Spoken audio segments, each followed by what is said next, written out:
Hey, folks, just a friendly reminder that all shows on the Madness Comic Network are produced by their individual hosts and in no way reflect the opinions of the network as a whole.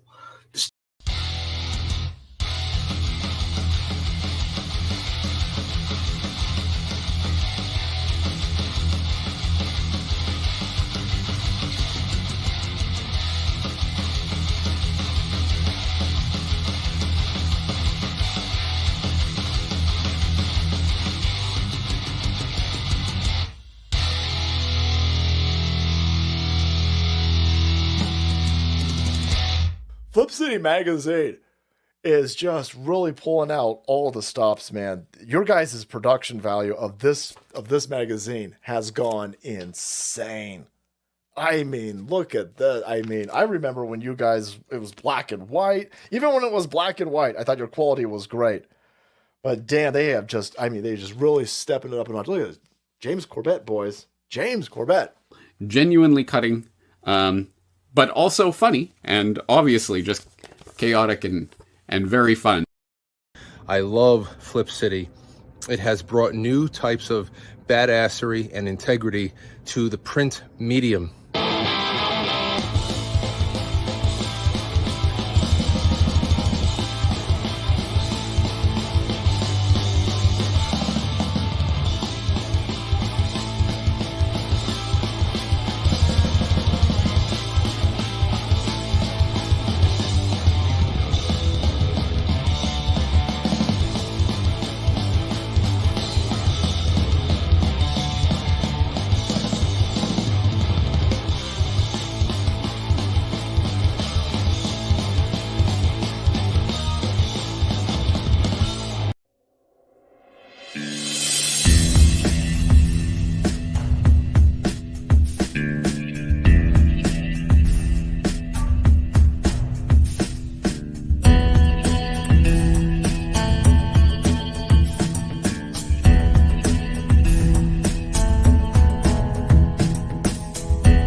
The future.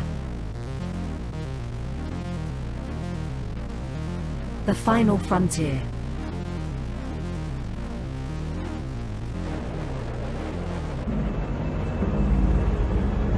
It has never been so uncertain as now.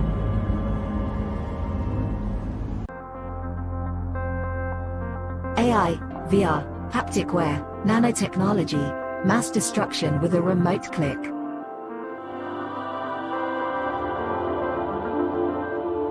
Now we are finally seeing the true potential and dangers of an ever-connected and overly policed hyper-technological world. Have we finally become the architect of our own demise?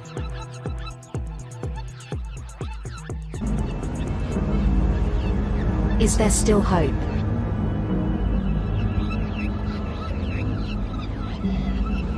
Welcome to the future.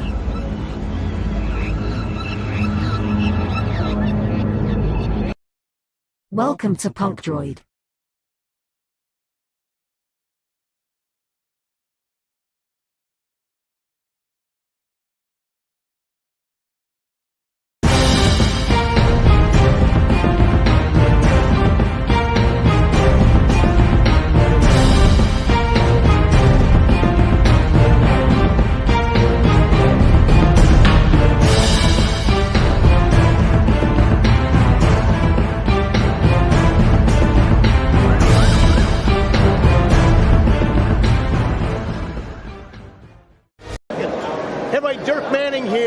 writer and creator of numerous comic books and graphic novels, including Nightmare World, Tales of Mystery, Brave But Not Dead, all kinds of stuff.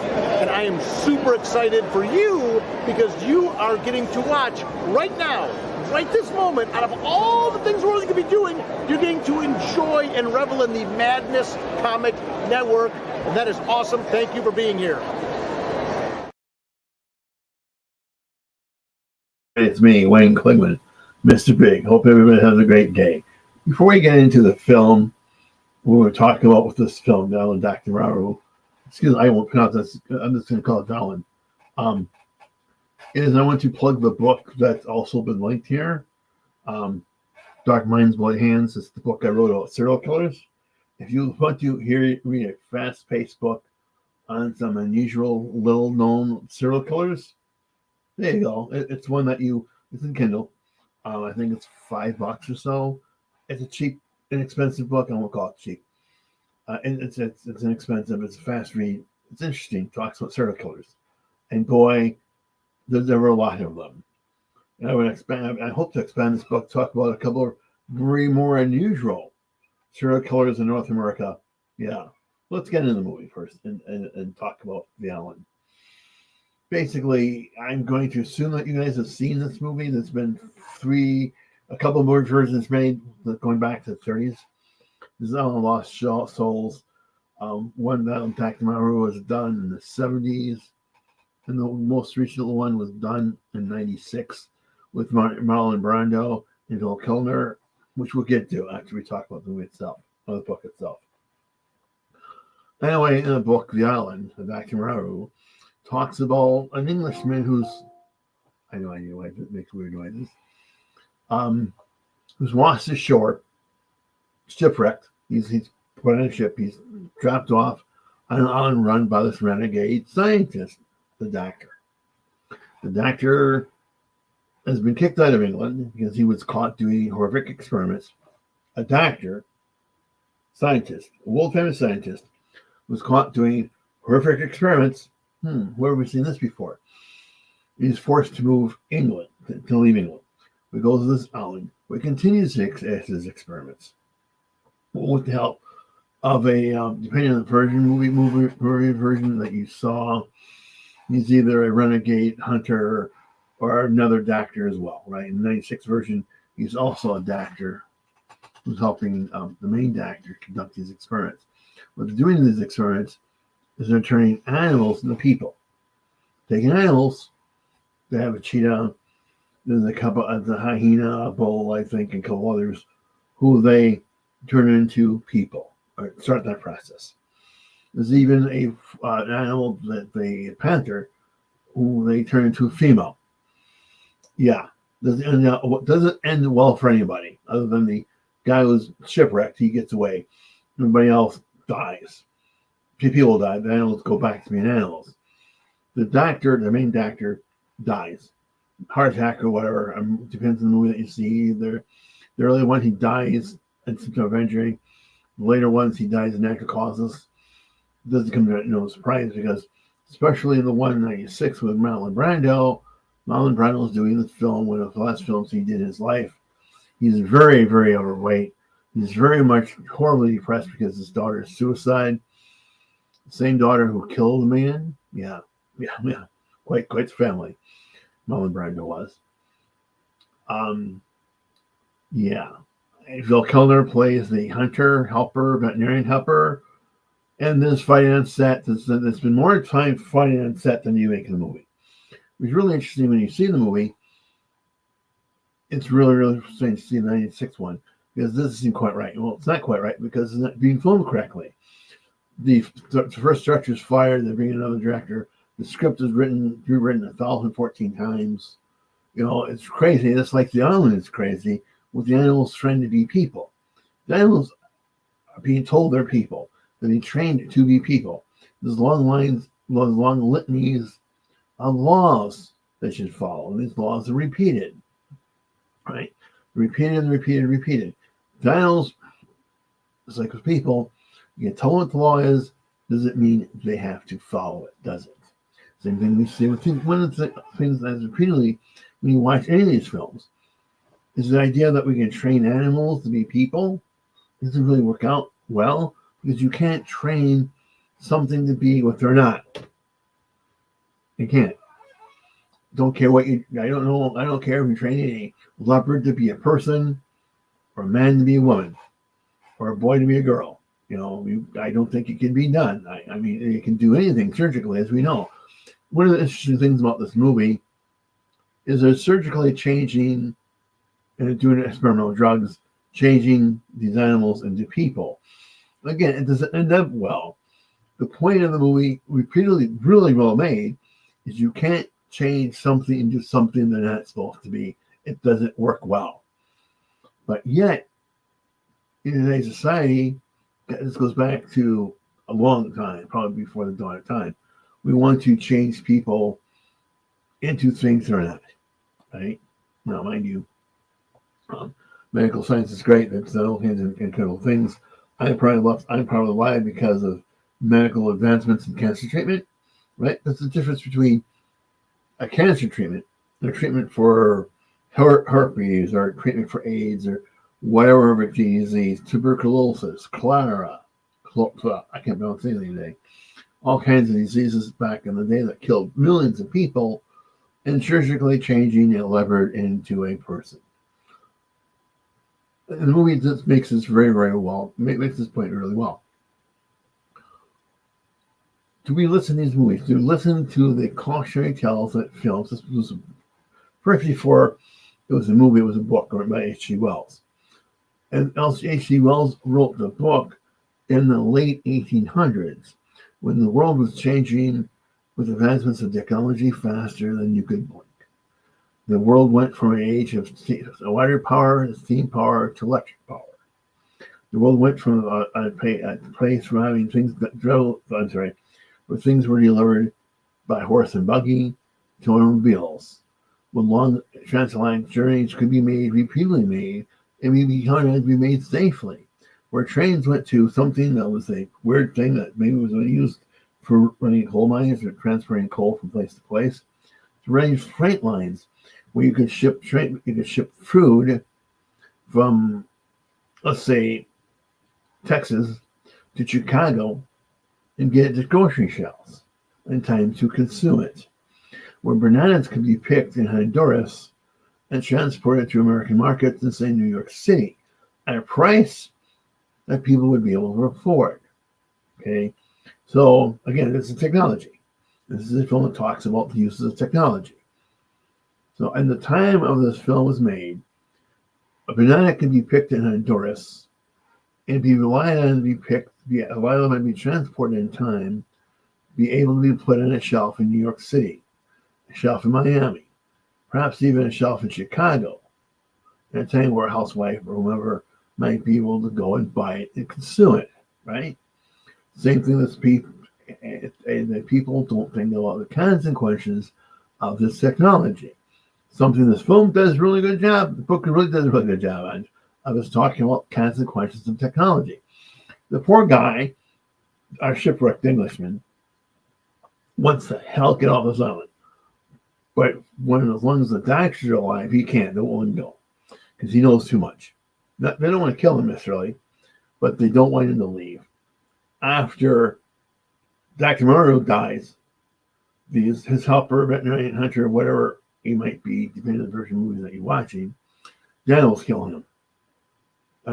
He does something stupid, the animals get pissed off, they murder him, right?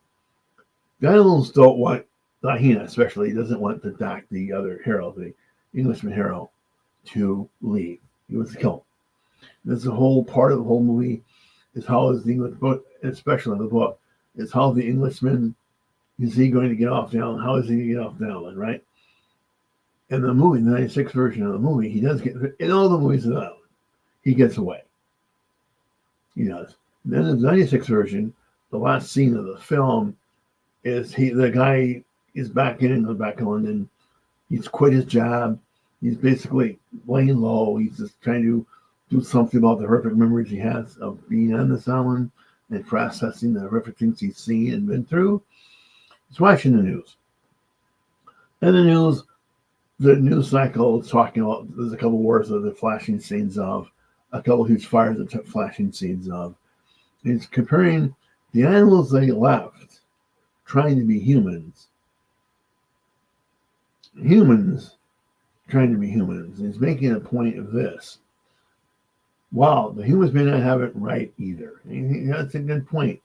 Are we much better than the animals of our ancestors, right? Are we much better off than apes, much better than the cavemen? We can make this discussion be an interesting one to have. But I like to talk about this, the idea that even in the 1800s, in this book, people had the idea that maybe technology is moving too fast.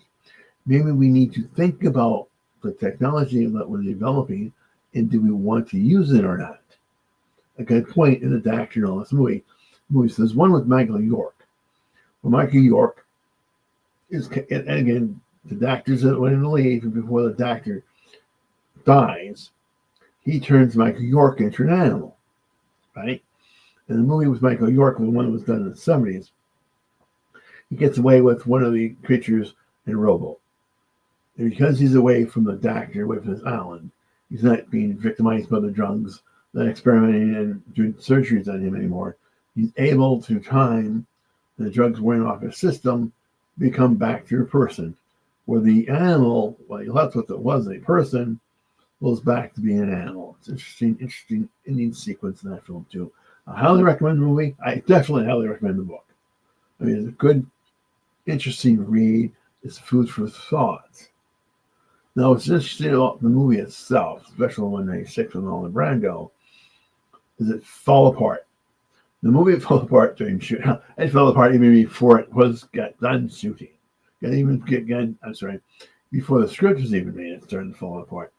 The poor guy who wrote the script, the first director, was forced to do change after change after change in the script.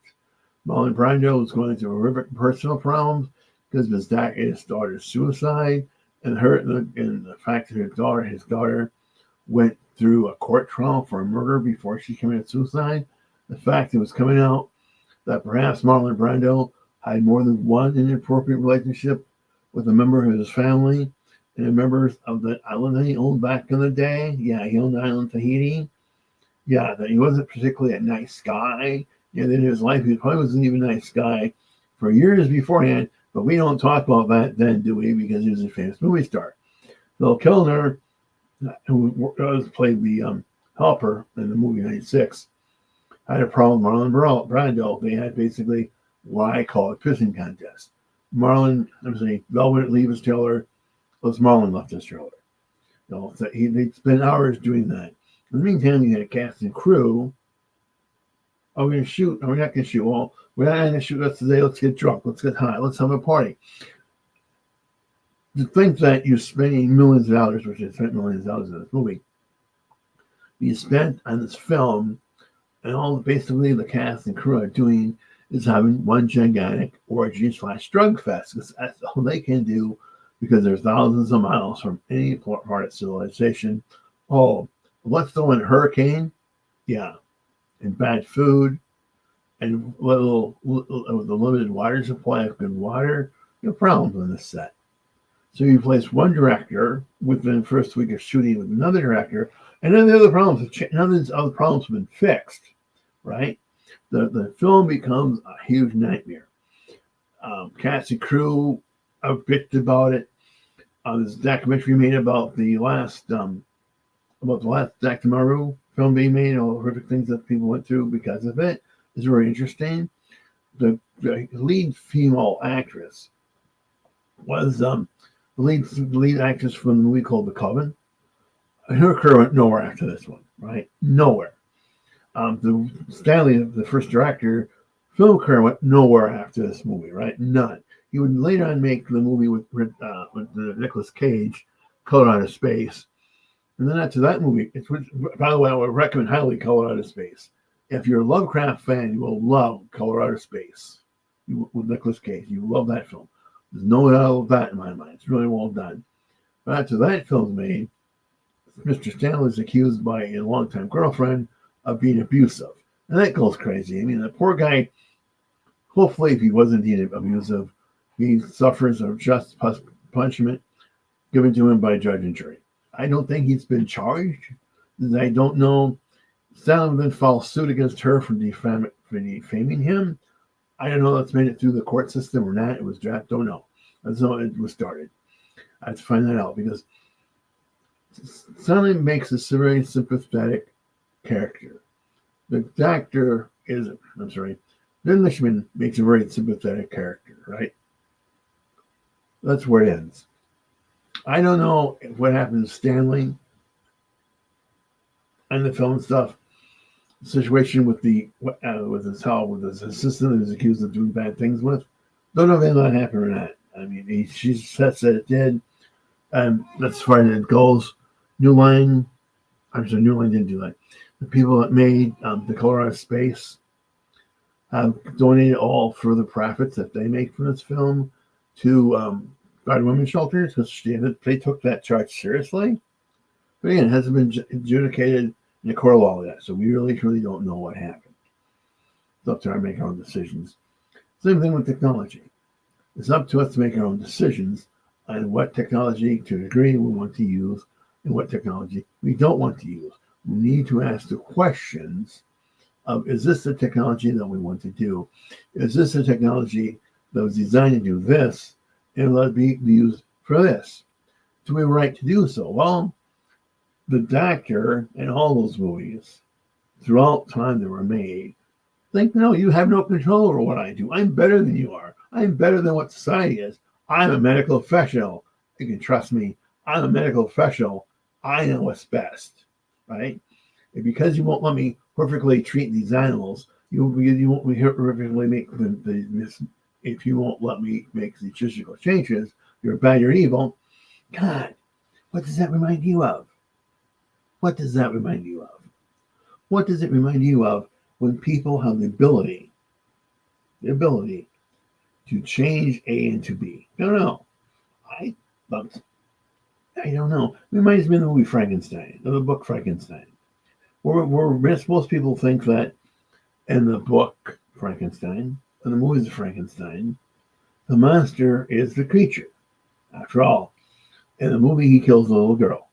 You know, the first movie done in the 30s before this call off, he kills the little girl by accident because he's throwing flowers into the river with her. When he runs out of flowers, he throws her in the river where she drowns. He doesn't mean to, but she said, this is dead.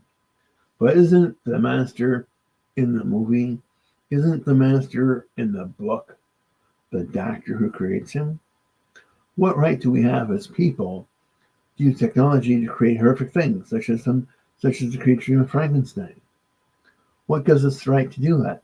These are things that these movies, such as Frankenstein, such as the Alan Dr. Moreau, I think are trying to ask us to think about. What right do we have to do these changes? What right do we have to use technology to create things that maybe should not exist? Why aren't we allowed to talk about them? That would be an interesting subtext. Would Frankenstein be made, say, 4 years ago? Would it be allowed to be made like 4 years ago? Well, a movie I want to talk about is Splice. I don't know if you've seen Splice or not, but Splice is a very, very good movie. It was in the independent film circuit. It never got mainstream releases, but it's independent film. Indie girl underground film. It was really, really good. And I would recommend you highly see it. I think it's on Prime. I might be on Netflix. I've seen it on Prime. It might be on Netflix. Flex, it might still be on Prime. You can see clips on it on YouTube. That's a really good film too. That talks about the same thing. In that film, Splice, the two people involved, husband, wife, boyfriend, girlfriend, create a thing out of spliced DNA of animals, and it goes batshit crazy from there. And all through that movie, they're making the point of, because the characters themselves on that discussion, should we be doing this, right? But yet, because they're being paid nicely, they find excuses why they can do this. When each have decided that maybe we won't want to do this anyway, bad things happen. Very bad things happen. But again, It happens for a reason. They cross boundaries. Same thing with the island. They cross boundaries. Bad things happen when you cross boundaries. The question I would ask is this.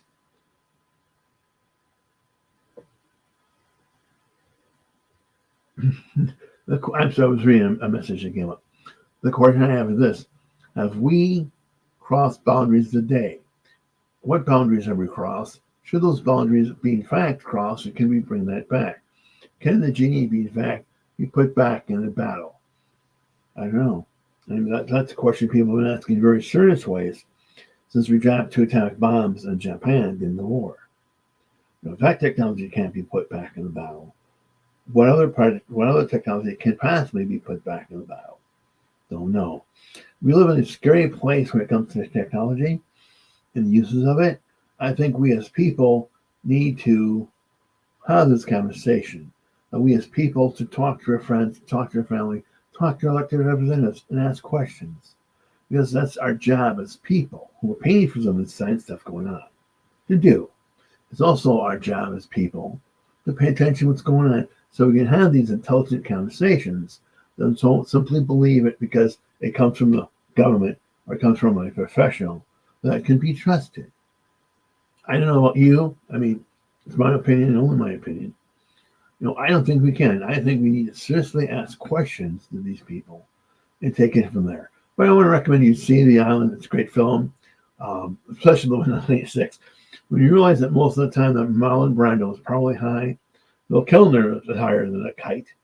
And most of the cast and crew, the extras, are higher than kites as well. Ron Perlman, who plays the head head creature, isn't. He's one of the only silver ones there. When you see, let's see if I can find that movie for you. My iPad shuts down way too fast. Okay, the movie that talks about making the movie is called The Island's Lost Souls. Was made. I'm sorry. No, I'm trying to find that for you. And for some reason, okay, Lost Soul: The Doomed Journey of Richard Stanley. It's the movie that was made about making of the last movie. That one I know is on Netflix, and I know it's on Prime too. It's a good movie. It's a quick movie, but it's really interesting as they talk. The cast and crew talk about how things imploded. It's fascinating. Now, mind you, there's another movie where things imploded called, well, you might have heard of it, Apocalypse Now. I mean, that cast and crew went through a hurricane. They had to do with the Krill insurrection. They had a lot of the equipment that they used to make this film. They burned by the day for the Filipino Army was fighting a war with the insurgents. But nobody didn't lose control. That film was well done, came in under budget, a little bit over budget, I'm sorry. But it's a film that still gets people on today. Versus the last Dr. Moreau destroyed careers. Marlon Brando would shortly die. Bill Kellner suffered from cancer. I think he's been saved by cancer. I think his cancer has been fixed. I'm unsure of that. He went through cancer treatments. That's why we didn't see him for a while. I hope he's doing better. I don't know if he's doing better or not. That'd be a good question to find out too, because he's one of my people who do like to see films. Another movie you might want to see he's in, it's called Top Secret. It's a hoot. It's a World War II spy, campy parody film. It's very funny. It's very good. Anyway, that's all the time I have today. I apologize, my voice went stroke today. That's why sometimes I stutter and the like, is my jaw is trying to lock up. And try to do that today. So much time has done this during the show since I started these. Anyway, I thank you everybody for listening to it.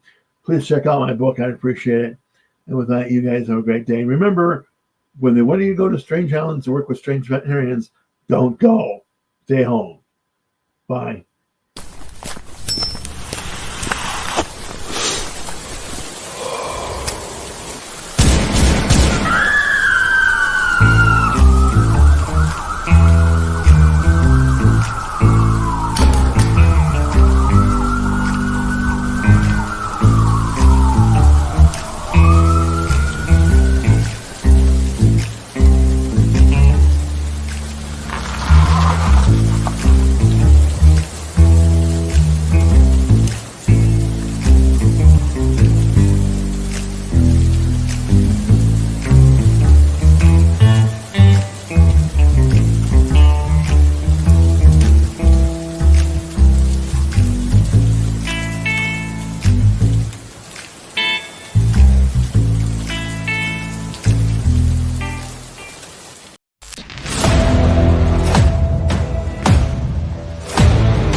like it already.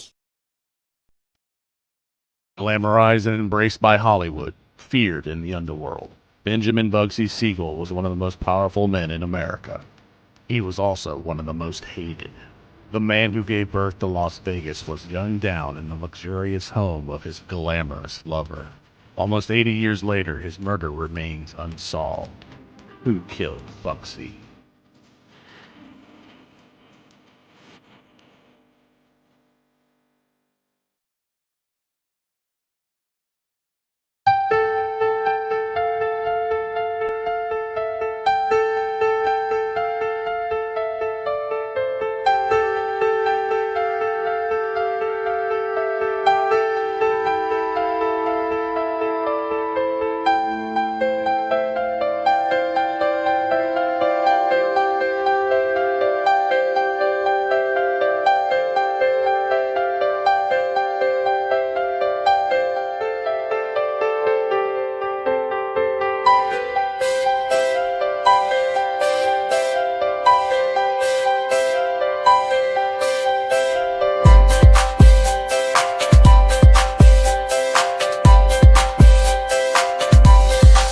Critical path logistics, getting it done, getting it there.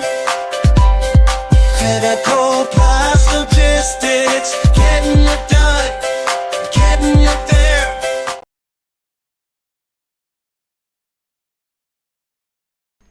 How do you end this thing? How do you put the where was the brakes on this bus? I forgot. Jazz hands. Jazz hands are great.